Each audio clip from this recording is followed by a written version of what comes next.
Vendredi 8 mars 2019, vous êtes sur la chaîne qui rassemble. Bonjour et bienvenue, les titres de votre journal. Dominique Ouattara est arrivé ce matin à Bouaké dans le cadre de la célébration de la Journée internationale de la femme dont elle est la marraine.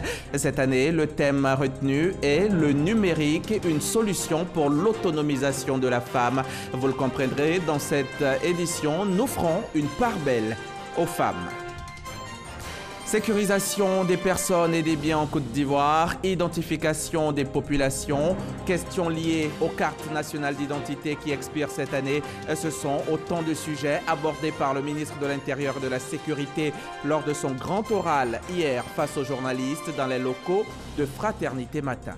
Au Cameroun, l'opération Main Propre a fait une grosse prise. Il s'agit d'Edgar Alain Mebengo, ancien ministre de la Défense et très proche collaborateur de Paul Biya. Depuis mardi, l'ancien ministre est en garde à vue. Lui et d'autres hauts fonctionnaires sont cités dans des affaires de malversation financière et de détournement de deniers publics. Ce 8 mars marque la Journée internationale des femmes, une journée mettant en avant la lutte pour les droits des femmes et notamment pour la réduction des inégalités par rapport aux hommes. Ici en Côte d'Ivoire, les festivités officielles se dérouleront à Bouaké et le thème retenu cette année, c'est le numérique, une solution pour l'autonomisation de la femme. Ce sera en présence de Dominique Ouattara, marraine de cette célébration. La première dame est arrivée ce matin dans la capitale de Bouaké, Léon Bro.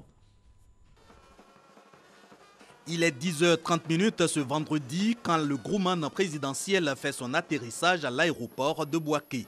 À son bord, la première dame Dominique Ouattara, marraine de la Journée internationale de la femme, venue communier une fois encore avec les femmes de Côte d'Ivoire. Je voudrais tout d'abord dire à mes sœurs de Bouaké que je suis très heureuse d'être avec elles et de passer cette journée en leur compagnie. Ça, c'est la première chose. Et la deuxième chose, je voudrais souhaiter à toutes les femmes de Côte d'Ivoire une très belle fête du 8 mars. Appel reçu, Dominique Ouattara, donc toujours en phase avec les femmes de Côte d'Ivoire, celles de Bouaké et les populations de Bouaké en général. En témoigne le chaleureux accueil réservé à la première dame depuis l'aéroport jusqu'au palais du Carnaval, cadre de la célébration officielle de la Journée internationale de la femme à Bouaké. Et je le rappelle, le thème retenu cette année, c'est le numérique, une solution pour l'autonomisation de la femme. Je vous propose d'écouter le message du gouvernement lu pour vous par Liramata Bakayoko, la ministre de la Femme, de la Famille et de l'Enfant. Propos recueillis par Sephora Zegui et Didier Nguessan.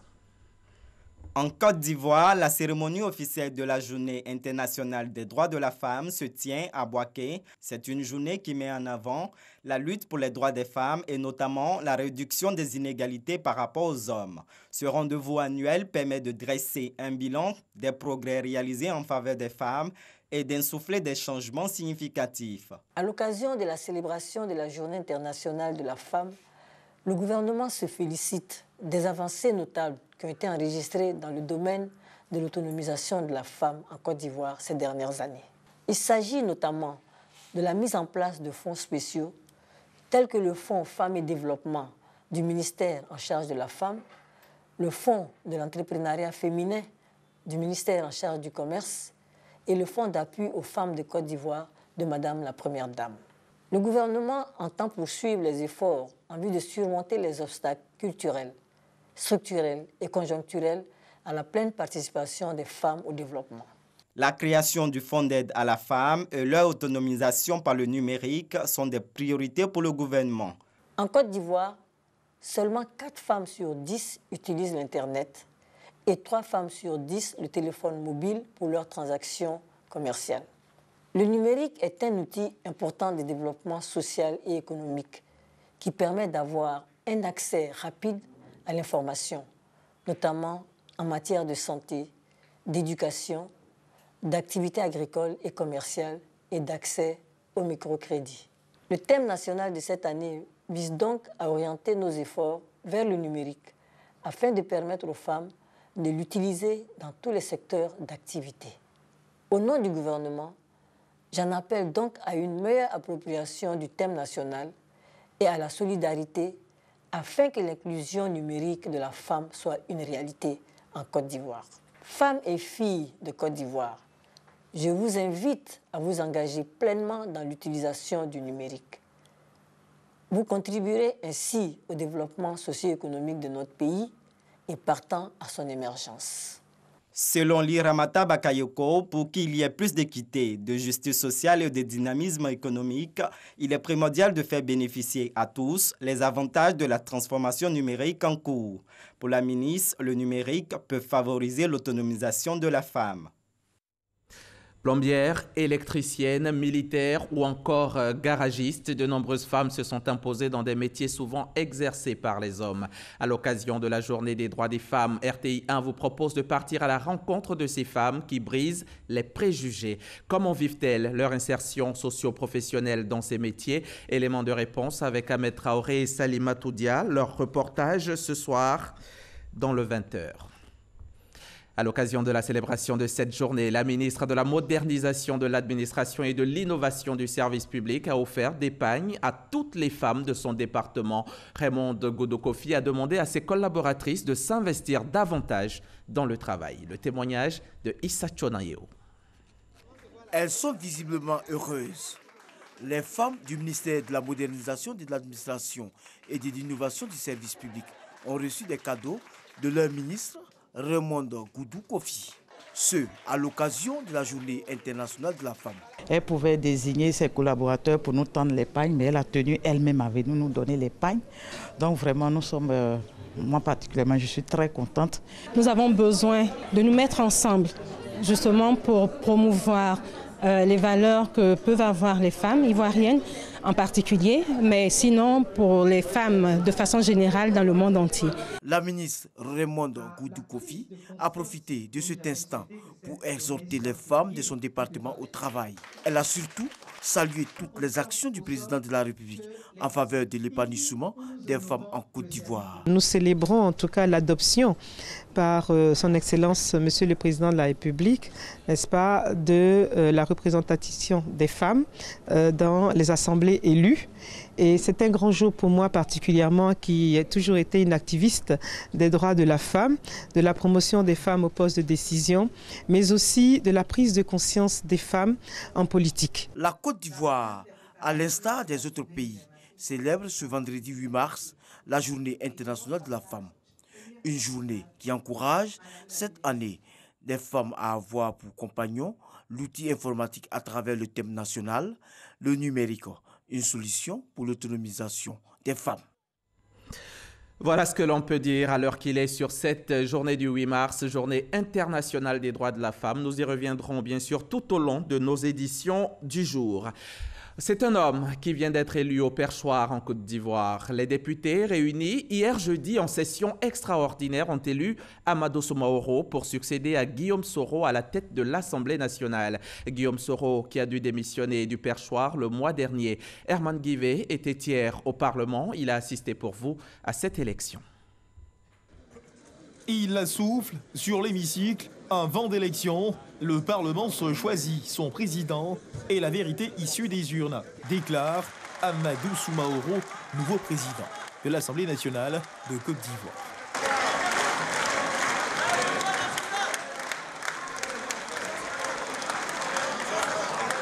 « 153 voix contre 3 pour son adversaire, Ongon Jérémy Alfred, et 2 bulletins nuls. Le nouveau président de l'Assemblée nationale est installé à son fauteuil, reçoit ses nouveaux attributs et sonne sa première clochette.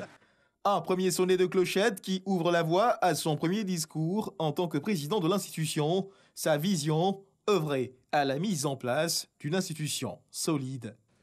Honorables députés, très chers collègues, je voudrais vous adresser mes sincères remerciements pour l'acte de très haute portée que vous venez de poser devant toute la nation en me portant à la tête de l'Assemblée nationale de Côte d'Ivoire. Je considère ce choix comme l'expression de votre engagement à soutenir et à accompagner les actions que nous entendrons mettre en œuvre dans un esprit d'équipe, dans un esprit d'ouverture et de dialogue fécond, afin de redonner à notre institution toutes ses lettres de noblesse. C'est donc le lieu pour moi de rendre un hommage particulièrement appuyé au chef de l'État pour son leadership gagnant et l'assurer de mon soutien sans faille dans ses efforts inlassables pour la construction d'une Côte d'Ivoire de progrès, d'une Côte d'Ivoire de paix, d'une Côte d'Ivoire de vraie fraternité et surtout d'une Côte d'Ivoire de concorde. Amadou Soumaoro rendra hommage à son prédécesseur pour le travail accompli. 178 députés sur les 255 ont pris part au vote. Le quorum des 127 députés prévus par les règlements du bureau de l'Assemblée nationale étant atteint, chacun des députés présents a pu donc satisfaire à son droit d'électeur. Si les encouragements et les expressions de soutien au nouveau président se multiplient dans la salle, au banc des grands absents, les groupes parlementaires PDCI, RDA, Vox Populi et Rassemblement, raison de cette absence, la décision de l'utilisation de bulletins multiples pour conduire l'élection. Le nouveau président de l'Assemblée nationale, Amadou Soumaoro, lui, s'est engagé à travailler au rassemblement et à l'union au sein de l'hémicycle. Nous ferons cette marche dans la fraternité, dans la solidarité, dans la cohésion et dans un esprit inclusif. Car notre ambition est de bâtir une grande famille dans l'hémicycle, où le travail sera certes notre préoccupation constante, mais aussi et surtout où le social sera le fondement de notre action. Le vice-président Daniel Kablan-Duncan, le premier ministre Amadou Gon Coulibaly, les présidents d'institutions et diplomates, tous étaient témoins de l'élection d'Amadou Soumaoro en qualité de président de l'Assemblée nationale de Côte d'Ivoire. Amadou Soumaoro est donc le nouveau président de l'Assemblée nationale de Côte d'Ivoire, élu pour 21 mois. À l'issue du scrutin, nos reporters ont tendu le micro à quelques députés. Tour d'horizon de quelques réactions. Je sais qu'avec ce président, surtout qu'il a parlé de la paix, de la cohésion, je sais qu'avec lui, la Côte d'Ivoire ira en avant. Nous savourons la victoire du député Amadou Soumaoro, qui est une victoire pour l'ensemble des députés de Côte d'Ivoire, parce qu'il n'y a pas de différence entre les députés. C'est un sentiment de satisfaction totale, parce que l'Assemblée nationale de Côte d'Ivoire vient de donner un coup d'accélérateur à l'aménagement normal de ces institutions. Maintenant que nous avons un nouveau président de l'Assemblée nationale, nous l'exhortons à plus d'actions en vue de favoriser la coopération au niveau des institutions. Nous sortons rassurés et confiantes que l'Assemblée nationale aura un nouveau visage, celui du président Amadou Soumaoro, qui a aussi dit dans son discours que ce sera avec tous les députés. Il a aussi dit qu'il travaille à la cohésion de tous les députés et à la paix dans le pays. C'est un discours qui repositionne l'Assemblée nationale au niveau de ses différentes valeurs. Un discours de rassemblement, un discours qui va fédérer tout le monde, mais surtout un discours de paix. Nous ne pouvons que nous sentir heureux et nous ne pouvons que dire merci à tous les députés qui ont pris part donc, au vote et qui sont allés dans le sens que nous voulions nous tous. Quelle a été l'implication des différents groupes parlementaires lors de cette élection du nouveau président de l'Assemblée nationale? Comment les groupes parlementaires sont-ils d'ailleurs formés? Combien de groupes parlementaires retrouve-t-on au sein de l'hémicycle? Vous l'avez compris, nous allons maintenant parler de la formation des groupes parlementaires. C'est un sujet signé Abdoulaye Koné. Assemblée nationale de Côte d'Ivoire, c'est ici que siègent les représentants du peuple. Élus pour 5 ans, les députés agissent comme des intermédiaires entre les citoyens et l'administration publique. Un parlementaire, c'est un représentant de la nation, un représentant des populations, élu au suffrage universel pour apporter leur voix dans un ensemble qu'on appelle le Parlement. Nous avons le rôle de contrôler l'action gouvernementale. C'est le rôle essentiel d'un parlementaire. Cela dit, pour mieux examiner les actions du gouvernement, analyser et voter les projets de loi, les élus de la nation se réunissent en groupe parlementaire. Si on regarde bien les textes de l'Assemblée nationale, aussi bien la Constitution que le règlement, les groupes parlementaires sont constitués à l'installation du président. Le règlement donne 1 mois après l'installation du président pour faire connaître les groupes parlementaires. Donc les groupes parlementaires s'inscrivent sur une liste dûment signée de chacun des membres. Et le groupe parlementaire indique également sa déclaration de politique, c'est-à-dire la philosophie qui sous-tend ce groupe et ses modalités d'action qui doivent accompagner donc cette déclaration. Il reste à préciser également qu'un député ne peut pas faire partie de 2 groupes parlementaires à la fois. Les textes de l'Assemblée nationale prévoient toutefois des cas de figure. Il appartient à un groupe parlementaire de façon formelle, il adhère au groupe parlementaire. Ou il est apparenté, sans faire partie du groupe parlementaire, il s'apparente au groupe parlementaire. C'est-à-dire, il siège avec les autres membres du groupe, tout en gardant son autonomie. Ou bien les non-inscrits, ça veut dire qu'il n'est dans aucun des groupes parlementaires. Là, il parle à titre personnel. Le député de Gouméré-Tabagne, dans le département de Bondoukou, est l'exemple parfait de l'apparentement. Je me sens bien dans mon groupe parlementaire Vox Populi. J'ai adhéré à ce groupe par apparentement. C'est-à-dire que, des fois, dans nos discussions, j'apparais complètement comme indépendant dans mes idées et en entraînant les idées du Front populaire ivoirien. Depuis le 8 novembre 2016, au moins 6 groupes parlementaires ont siégé au sein de l'Assemblée nationale de la 3e République de Côte d'Ivoire. Pour qu'il y ait un groupe parlementaire, il faut que ce groupement-là ait au minimum 8 personnes. Dans ce cas-là, on dit qu'ils sont administrativement constitués en groupe parlementaire.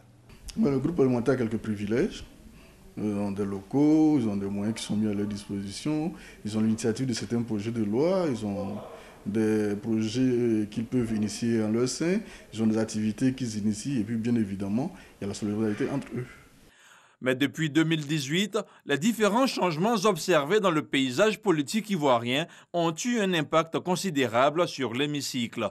Des changements qui ont suscité une recomposition des groupes parlementaires. Et pour la rentrée d'avril 2019, 3 groupes se sont déjà manifestés, à savoir le groupe parlementaire PDCI, celui du RHDP et le dernier né, Rassemblement.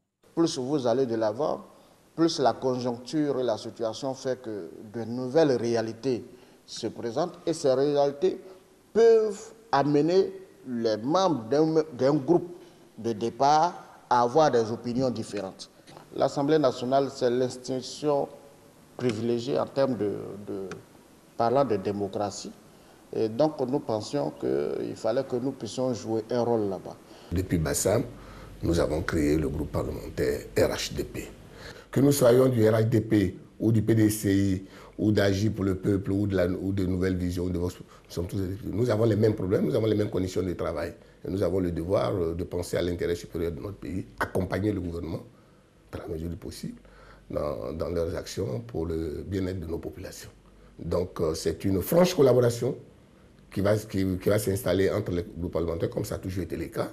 Nous allons avoir peut-être souvent des débats houleux, mais nous savons toujours nous retrouver pour sauver l'essentiel. Et l'essentiel, c'est le peuple du Côte d'Ivoire, c'est la nation, c'est la République. La prochaine rentrée parlementaire est prévue pour le 1er avril prochain, avec à sa tête son nouveau président. Voilà pour ce qui est de l'actualité liée à l'élection du tout nouveau président de l'Assemblée nationale. Cette question à présent. Quelles actions mène le gouvernement pour garantir la sécurité en Côte d'Ivoire? Hier, à l'occasion des rendez-vous de Fraternité Matin, le ministre de l'Intérieur et de la Sécurité a répondu à la question. Sidiki Diakité a fait le point sur l'identification des populations et sur la sécurisation des personnes et des biens. Le ministre a également évoqué les réformes engagées pour rendre la police nationale plus efficace. C'était au micro de Michel Digré. Le gouvernement ivoirien est au travail pour assurer la quiétude des populations. C'est ce que l'on peut retenir de ces 2 heures d'échange entre le ministre Sidiki Diakité et les journalistes des rédactions du groupe Fraternité Matin. Si au plan interne, l'État continue d'investir dans la construction de commissariats que dans l'équipement et la formation des agents de police, face à la menace terroriste, la sécurisation aux frontières constitue également une priorité. Tous ces postes frontières sont prévus pour être dotés d'équipements, cette fois-ci adaptés et connectés. À votre entrée, vous entrerez avec un numéro d'identification. On prendra votre biométrie, votre empreinte digitale. Dès qu'elle est prise avec, en tout cas, un certain nombre de données, ces données sont immédiatement transmises dans une base de données. Concernant l'identification des populations, le Registre national des personnes physiques RNPP entrera dans sa phase opérationnelle au mois d'avril. Le RNPP induit un nouveau système. C'est un système qui est très performant, comme vous l'avez dit d'ailleurs, à l'image des pays développés, qui va permettre d'enregistrer la biographie, la biométrie, qui va attribuer un numéro national d'identification qu'on appelle le NNI. Et ça nécessite la mise en place de solutions informatiques, de logiciels très performants. La question des cartes nationales d'identité qui expire bientôt a été également abordée. Nous avons 8 millions de cartes à renouveler, disons, sur 2019 et 2020. Donc, ce renouvellement va se faire de la façon la plus normale. Donc, à ce niveau, vraiment, je peux vous dire de ne pas avoir d'inquiétude. Nous sommes en train de mettre en place un système d'enrôlement par l'Internet. C'est-à-dire que vous n'aurez pas forcément besoin de vous déplacer pour aller vous faire enrôler. Vous n'aurez pas forcément besoin de vous déplacer pour payer n'est-ce pas, la redevance carte nationale d'identité de 5 000 francs. Les paiements pourront se faire en ligne. Une importante campagne de sensibilisation sera lancée pour expliquer aux populations le mode opératoire de l'enrôlement pour les nouvelles cartes nationales d'identité. Le renforcement de la coopération militaire entre la France et la Côte d'Ivoire était au centre des échanges entre le général français Régis Colombet, chef de la division coopération bilatérale sud, et le général de division Lassina Doumbia, chef d'état-major général des armées. Les deux généraux ont évoqué le renforcement des capacités opérationnelles de l'armée ivoirienne. Les précisions d'Abou Sanogo. Les échanges entre les généraux Lassina Doumbia, chef d'état-major général des armées, et Régis Colombet, chef de la division coopération bilatérale sud, ont porté sur l'état des lieux de la coopération en matière de défense entre la France et la Côte d'Ivoire. Une coopération multiforme qui embrasse aussi bien la formation des hommes, le perfectionnement des cadres, l'entraînement des unités que l'appui au déploiement en opération extérieure. Et il s'agit pour les deux officiers généraux d'explorer les pistes pour renforcer les capacités opérationnelles de l'armée ivoirienne afin d'assurer la défense de son territoire et accroître son rôle dans la sécurité sous-régionale, notamment dans la lutte contre le terrorisme. Sur ce dernier point, l'hôte français a abordé les appuis que pourrait recevoir le bataillon de casques bleus ivoirien en attente de déploiement à la MINUSMA, du fait de l'expérience de l'opération Barkhane dans la bande sahélo-saharienne. La France, avec l'opération Barkhane, est impliquée au Mali et dans la bande sahélienne depuis maintenant plus de 5 ans. Et donc, on a parlé de ces sujets et de voir comment l'expertise acquise par l'armée française pouvait bénéficier à l'armée ivoirienne. Et vous dire, encore une fois, toute l'importance qu'on attache à avoir des troupes formées, efficaces de l'armée ivoirienne qui viennent dans la zone à nos côtés. Un chantier important amorcé par la Côte d'Ivoire verra l'appui de la coopération militaire française.